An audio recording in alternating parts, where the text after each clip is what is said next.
திருப்பரங்குன்றம் மலையை அங்கு திட்டமிட்டு மத மோதலை உருவாக்குவதற்காக திராவிட முன்னேற்ற கழகத்தினுடைய சிறுபான்மை மக்களை தாஜா செய்கின்ற அரசியலின் காரணமாக இன்று அந்த பகுதியில் ஒரு மிகப்பெரிய பதட்டத்தை அரசாங்கமே ஏற்படுத்திக் கொண்டிருக்கிறது. திருப்பரங்குன்றம் என்றாலே அது மலை, புனிதமான மலை,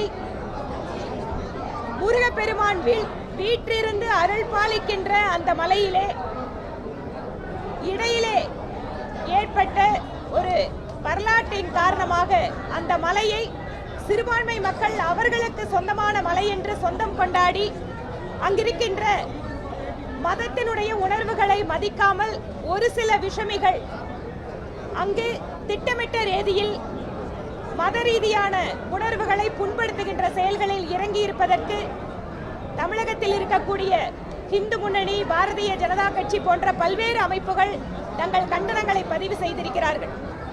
நாளை திருப்பரங்குன்றத்தில் நடைபெற இருந்த இந்து முன்னணியினுடைய போராட்டம் என்பது 144 தடை உத்தரவின் காரணமாக அங்கு அனுமதிக்க போவதில்லை என அரசு கூறியிருக்கிறது.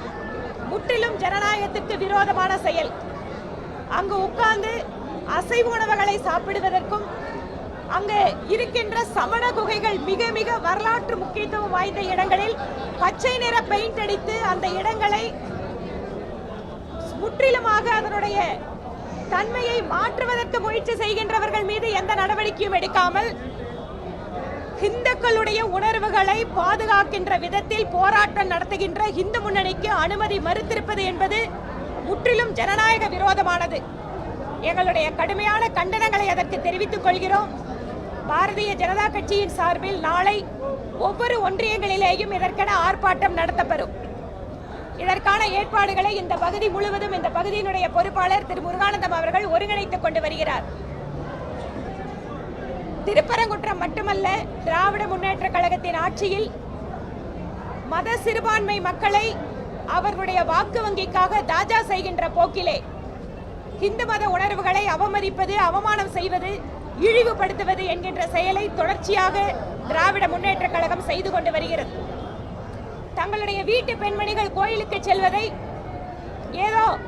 தாங்கள் ஏதோ இந்து மதத்துக்கு எதிரி இல்லது போல காட்டிக்கொண்டு இன்னொரு புறம் முழுவதுமாக இந்து மக்களுடைய உணர்வுகளை புறக்கணித்துக் கொண்டிருக்கிறது திமுக அரசு.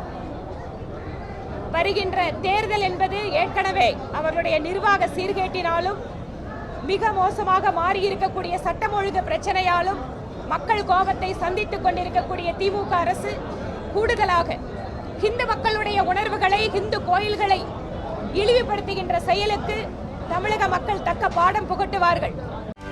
செய்திகளை உடனுக்குடனும் துல்லியமாகவும் தெரிந்து கொள்ள சப்ஸ்கிரைப் பண்ணுங்க.